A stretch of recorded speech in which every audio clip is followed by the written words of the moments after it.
المرسلين وعلى آله وأصحابه أجمعين ومن تبعهم بإحسان إلى يوم الدين. علماء کرامو در رد الالحاد درسونه روان دي. تر اوسه پورې موږ 23 اعتراضات ذکر کړي دي او د هغې جوابات. د هغې نه مخکې موږ دعوه ذکر کړی وه. صرف د سامعینو ته بیانول غواړم چې هغې نه مخکې زموږ ټول درسونه موجود دي. بعضې ملګري موږ سره رابطه کوي تاسو درسونه موږ ته راولېږئ. نو دوستانو دا کوم پیجونه چې زموږ دي په دې ټولو باندې دا درسونه موجود دي. دعوه جواب دعوه موږ د دهریانو سره ذکر کړی ده چې دعوه به څنګه ږدئ، جواب دعوه به څنګه ږدئ. بیا اصول د الحاد موږ بیان کړي دي، ضوابط موږ بیان کړي دي. د ملحدینو سره په کوم انداز تاسو خبره کوئ د دې ټولو، ځکه دا ضرورت دی چې کله تاسو مکالمه کوئ، بحث مباحثه دغه سره راځي، د ملحدینو سره په کوم اصول به کوئ. بیا تاریخ موږ بیان کړی او دغه شان ده کې مغربي فکر فلسفه موږ پیژندلې وه. دا ټول وضاحت تقریبا د شپږو میاشتې په ده باندې دا سبق تیر شو. د خیره اوس موږ چې هغه اصولونه موږ فارغ یو، نو موږ اوس اعتراضات ذکر کوو. نو اوس به کوشش کوو چې زیات نه زیات اعتراضات موږ دوی ته د دوی د اعتراضات موږ څه کو ذکر کو. نو نن چې کوم موږ اعتراض دوی کوي، دوی وایي د اسلام دا اووه چکرونه کوم چې د طواف اووه چکرونه دي د اووه اسمانونو او د اووه ځمکو، وایي دا تصور یې د قدیم ستاره پرستو ناخذ کړی دی. دا اعتراض کېږي، مشهور اعتراض دی. دا د دې ورته موږ مختلف جوابات ورکړي دي. موږ ورته وایو دین اسلام چې دا کامل ترین مذهب دی. دا اعتراض خو تاسو په عیسایت باندې وکړئ، په یهودیت وکړئ، په هندومت بتمت باندې وکړئ، نو بیا به صحیح وي. تاسو په اسلام څنګه اعتراضات کوئ؟ دا خو الله رب العزت د ازل نه څه شی د ازل نه الله رب العزت قرآن کریم خو موږ وایو دا د الله کلام دی که نه. الله رب العزت په قرآن کریم کې هغه وخت نه وضاحت کړی چې الذي خلق 7 سماوات ومن الارض مثلهن. الله رب العزت هغه وخت کې سورۃ طلاق آیات نمبر 12 کې الله رب العزت هغه وخت کې وضاحت کړی نو نجوم نه ستاره پرستو هیڅ کم نو. هغه وخت دا خو د دهریانو د ملحدینو نظریه ده چې دا کائنات د بیگ بینګ په وجه پیدا شو. نو چې کله بیگ بینګ وشو، بیگ بینګ نه وروسته خو نجومیان هم پیدا شو، ستاره پرست هم پیدا شو. د بیگ بینګ نه مخکې تاسو تللی شئ، بیگ بینګ نه مخکې تاسو نشئ تللی. او موږ د بیگ بینګ نه څه شی دی مخکې نه وضاحت کوو چې الله رب العزت اووه اسمانونه اووه ځمکې دا پیدا کړي وي. نو اسلام چې دی دا یو کامل ترین مذهب دی. مولوي صاحبانو اسلام څه شی دی؟ دا نه د ساینس تجرباتو ته محتاج دی او نه علم نجوم ته احتیاج لري، بلکې مکمل ضابطه حیات لري. په اسلام کې د اووه چکرونو نه علاوه نور عادات هم مقبول دي. دوی وایي دا اووه چکرونه چې دي، نو موږ وایو چې نور عادات هم داسې شی دي مقبول دي. د ملحدینو دا اعتراض په غلط فهمۍ باندې مبني دی مولوي صاحبانو. ځکه که داسې شي نو بیا اووه براعظمونه ولې دي، اووه سمندرونه شو، بیا د انسان په سر کې اووه سوري ولې دي. دغه شانته کې دا ټول لکه دا خبره د دوی غلطه ده چې داسې شی دی، دا موږ د نجومیانو دا کړی. دویمه خبردار چې په اسلام کې د عدد څه خاص اهمیت نشته دی. ګوره 4 کتابونه تورات، انجیل، زبور، قرآن داسې ده که نه. دغه شان 4 مقربې فرشتې دي. ګوره جبرائیل علیه السلام، میکائیل علیه السلام، اسرافیل علیه السلام، اسرائیل علیه السلام. 4 مذاهب دي، احناف، شوافیه، حنابله، موالک. دغه شان کې نور هم باندې دغه دی. موږ وایو د دې وضاحت موږ مکمل کړی دی. مولوي صاحب تاسو عبارت پې وایو زه د خیر کتاب شروع کړم. بسم الله الرحمن الرحیم. 40 اعتراض: اسلام د اووه چکرونو نه د طواف او اووه اسمانونو او د ځمکو د تصور د قدیم ستاره پرستو ناخذ کړی دی. جواب: د ملحدینو دا اعتراض په غلط فهمۍ باندې قایم دی، ځکه که داسې شي نو بیا اووه براعظمونه ولې دي او اووه سمندرونه ولې دي؟ د انسان په سر کې اووه سوري ولې دي؟ 2 سترګې، 2 غوږونه، یو د بوی سوري او بل د خولې سوري. د جسم دننه اووه سوري ولې دي؟ جګر، 2 ګردې، زړه، 2 پړې او مثانه او داسې نور. دیمه خبر دا ده چې په اسلام کې د عدد څه خاص اهمیت نشته دی. 4 کتابونه، 4 مقربې فرشتې، 4 خلفای راشدین، 4 مذاهب او نور وغیره هم شته دی. په طواف کې چې اووه چکره دي دا امر تعبدي دی شابسي، یعنی دا د عبادت امور دی. مولوي صاحبان ته دې دارومدار په سما باندې دی څنګه چې شارع نه نقل شوی وي هغه شان به ادا کول ضروري. مثلا د سحر 2 رکعات قرب، ګوره دا مثال ذکر کړی، سحر 2 رکعات فرض دي که نه، دا حکم دا اوس شوی دی. اوس که څوک وایي چې دا 4 ولې نه دي، نو موږ ورته وایو چې ستا پکې څه کار دی چې ته اعتراض کوې؟ تا ته حکم شوی چې دا وکړه. لکه څنګه چې یو څیز څوک جوړ کړي، ساینسدان یو څیز جوړ کړي، د هغې دپاره خپل اصول مقرر وي. هغه اصول به کې لکه په ګاډي کې به ته مبلې نه چې که به نه چې موټر سایکل کې به مبلې نه چې که به نه چې انجن د دغه دپاره. اوس که د دې مبلېانو په ځای څوک پکې اوبه واچي، یاره وایي بس زه نه منم، نو دا موټر سایکل او دا موټر به وچلېږي؟ نه به چلېږي. بھائی د هغه د اصولو نه هټ کر روانې. دغه شانته کې دا عبادت موږ ورته وایو که نه چې عبادت کوم چې د نبی علیه السلام په مبارکه طریقه به کې اوس دغه شانته کې په مسلمانانو کې یو کس را پاسېږي او هغه وایي چې وروره زه دا مونځ خو ډېر ښه عبادت دی زه پکې 3 سجدې کوم نو رښتیا وایي په رکعت کې چې چا 3 سجدې وکړي او قصدن یې وکړي د مونځ ورسره فاسدېږي که نه فاسدېږي فاسد به شي ورسره ولې تا قصدن پکې دغه وکړو دا به چې مونځ خو ډېر ښه عمل دی نو موږ ورته وایو چې بھائی تا د پیغمبر صلی الله علیه وسلم د طریقې نه د خلاف وکړو د سیده کنه د مولوی صاحبانو نو هر یو شي د لپاره خپل اصول دي د دنیا د لپاره چې څومره خپل اصول دي دغه شانته کې د مذهب هم خپل اصول دي په هغه اصولو به چلیږي نو الله به دا کامیابیږي ځکه دا احکامات الله جل شانه نازل کړي دي او الله جل شانه ته پته ده چې کوم احکام څومره فائدہ ورکوي نو هغه یې بیا بیان کړي دویمه خبره دا ده مولوی صاحبانو دویم جوابدار د ملحدینو دا خبره غلطه ده چې اسلام د عددونو دا د نجوم نه اخذ کړي دي ځکه قران کریم د دې عدد اسلام دنیا لا پیدا نه او چې الله رب العزت په قران کریم کې وضاحت کړل سورۃ الطلاق آیت نمبر 12 الذي خلق 7 سماوات ومن الارض مثلهن الله رب العزت هغه ذات دی چې واسمانونه پیدا کړی دي او د دې په شان ته کې اسمه پیدا کړی دغه شان ته کې بل آیات دی الم ترو کیف خلق الله 7 سماوات طباقا ګور دی وی کنه دا نجومین ولکه دا نجومین خو هغه هم نو الله رب العزت وضاحت کړو دغه شان ته کې بل آیات مبارک دی ولو ان ما فی الارض من شجره اقلام والبحر يمده من بعد 7 ابحر دغه شان ته کې دا مکمل وضاحت په دې معنی موجود دی دا خبره د غلطه ده مخکې عبارت کوم خبرتیا سره هر هغه ونه چې په ځمکه کې ده قلمونه شي یا په داسې حال کې چې سیاهي شي دغه محیط بحر دریم نمبر جواب غور کول پکار دي افعال قلوب هم ګوره داودي افعال قلوب ته هم حسبتو زعمتو رأيتو خلتو وجدتو علمتو ظننتو نو دې سره به څه کې دا راچا نه خشوي دي کتا سودا اعتراض کوي څلورم جواب الله په قران کریم کې بندگان ته د جنت هم بشارت ورکړي د جنت څو طبقات دي اته طبقات دي او د جهنم ودي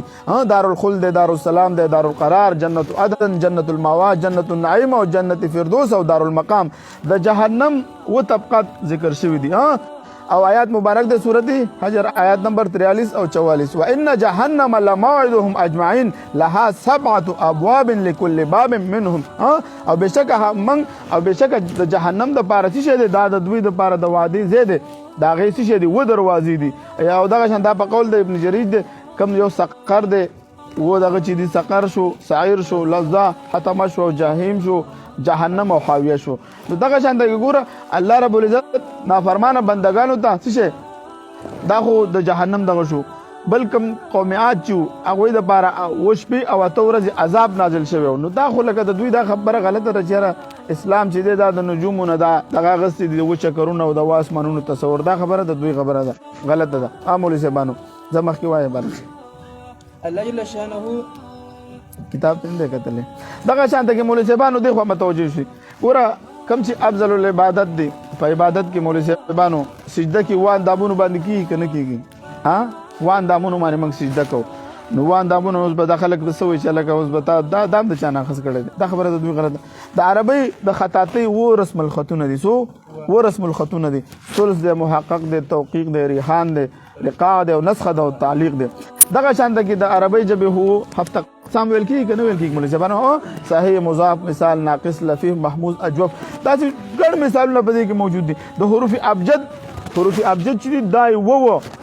په 15 ډلو کې تقسیم کړی دي و حروف پکې ابي دي و پکې اتشي دي و پکې استعلا دي و پکې خاکی دي و پکې بادي دي ګورم ته سوچو کنه بیا به دا کم نه راځي لکه دغه شان د زمان او د مکان چې کم تعلق دي دا هم په هفتو کې ګوره دغه د مولوی صاحبانو منحصر دي مولوی صاحبانو کوئی کنه په هفته کې څو ورځې دي و ورځې دي هفته اتوار پیر منګل بوध جمعرات او جمعه نو دا د چا نه خسته دي دا د جاهلان دي کنه دغه شان د مولوی صاحبانو بیا د کال خبر چې راشي د میاشتو خبر راشي مولوی صاحبانو په کال کې 100 میاشتې دي خو متوجي شي مولوی صاحبانو دي خو متوجي شي په کال کې 100 میاشتې وي 12 میاشتې وي شابه په دې کې و میاشتې داسې دي مولوی صاحبانو چا کې 31 ورځې وي نو دا رقم ځینې تصور راغلی دی کمی میاشتې مولوی صاحبانو جنوري ده مارچ ده مئی ده جولای اگست اکتوبر او دسمبر مولوی صاحبانو په دې کې څه وي دا دسمبر میاشت ده کنه اوس ګوره د دسمبر میاشت نن 14 تاریخ دی تاسو ګورئ دا د 31 ده دغه شانته کې جنوري چې ورپسې بیا شروع شي دا هم د 31 ده دغه شانته کې بیا ورپسې مارچ دغه شانته کې مئی جولای اگست اکتوبر دا ټول دغه شانته کې په کورې ارز د وچی تقسیم هم په برخو باندې شوی دی ایت هفته اقلیم وای کوم چې قدیم خو د ماو دا ذکر کړي هغوی څه کړي وایي هندوان به ورته ویلو اربح دغه شانته کې مصر او شام ایران او شهر او ثقلاب روم ترک یاجوج او چین ماچین به ورته ویلو همداسې بحرونه هم ودي کوم ته چې هفت دریا وایي لکه وایه کم دي دریای اخضر دریای عمان دریای قلزم دریای احمر دریای بربر او قیانوس او دریای بحر روم او دریای اسود ولسبانو دا اعتراض دوی غلط دی چېرې د قرآن چې اسلام د وچه کرونو طواف یا د واسمانونو د ځمکو دا تصور دا دغه نه اغستې د نجوم نه اغستې دا خبره دوی غلطه ده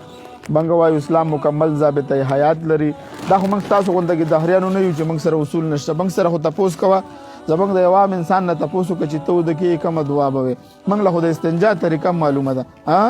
کله چې سلمان فارسی رضی الله تعالی عنہ باندې مشرکینو اعتراض وکړ چې تاسو ته د الله محبوب د استنجا طریقه مخې نو څه ورته وفرمایل ویاو هغه موږ له د پلار نه زیات په موږ باندې مهربانه دی ولی د پیغمبر مثال خو د روحاني پلار په شان او موږ له هره طریقه ښیي او موږ ته وایي دا حدیث و ستاسو عقل هم دې ته نه رسېږي حدیث وایي موږ له څلور خبرې په دې حدیث کې بیان کړي دي چې بچیا کله اودس ماته کوي قبلې ته مخ کوي موږ خو دونه آداب والا خلک یو سوچ وکړه بیت الله شریف کوم ځای کې دی موږ نه 100,000 کیلومتره لري دی لیکن موږ دلته احترام او ادب لرو دغه دپاره موږ چې کله اودس ماتې ته ټول مسلمانان کله اودس ماتې ته کینی د دوی چې کله باترومونه جوړیږي د بیت الله طرف ته قبلې طرف ته ورته موږ مخ نه برابر دا څونه آداب موږ کې دي الحمدلله د ژوند تېرولو اصول خو موږ نه زده کوي چې د بیت الله کوم ځای کې دی او موږ دلته ناست یو د الله د محبوب موږ ته بیان کړي دي قبلې ته مخ مه کوئ په ښي لاس باندې استنجا مه کوئ تاسو سوچ وکئ ښه کارونه ټول به تاسو په ښي لاس باندې کوئ مسلمانانو ګوره خوشبو لګې دغه شانته کې چې څونه ښه کارونه ډوډۍ خوري اوبس کې چې څونه چاته یو څه ورکې یو صدقه ورکې چې څومره ښه کارونه دي دا به په دې ښي لاس کې څونه چې کمزوري او دغه کارونه دي هغه په دې ګس لاس باندې کوي پیزار دي دا په ښي لاس باندې رالې په چپ لاس په ګس لاس باندې راخله پوزه سونکې په چپ ګس لاس باندې استنجا کې نبی علیه السلام وایي دویم پکې وایي چې بچیا تاسو استنجا په ښي لاس باندې مه کوئ او دریم نمبر درې کاڼي استعمالوئ ګوره موږ له خو دام طریقه ښودلې چې یو کاڼی د استعمال شو کېدای شي چې دا ستا صفایي پې صحیح ونشي هغه وخت کې خو کاڼي اوبه دومره نه وي نو درې کاڼي استعمالوئ او موږ له بیا څه ویلې چې په هډوکو باندې او په غوشیانو باندې په ده باندې دې کې صفایي هم د انسان نه راځي او بل دا د جناتو خوراک هم دی موږ الحمدلله داسې مذهب لرو داسې اصول لرو د ژوند تېرولو موږ د دهریانو نه دا ټول تپوسونه کړي دي موږ تاسو په ماده باندې ایمان راوړی دی تاسو د الله نه انکار کوئ تاسو په کوم دلیل د الله نه انکار کوئ یو دلیل خو بیان کوي که نه د الله رب العزت وجود هو عقلي طور هم ثابت دی دا ټول کائنات د الله په وجود باندې څه کوي گواهی ورکوي داسې یو کمپلیټ دنیا پیدا کړې ده دوی چې دا اعتراض کوي چې دا الله خو ټیک د دنیا پیدا کړې ده نو الله چا پیدا کړی ده خو بار موږ دا جوابات ورکړي موږ ورته وایو چې ته خو بیا الله خالق نه ګڼې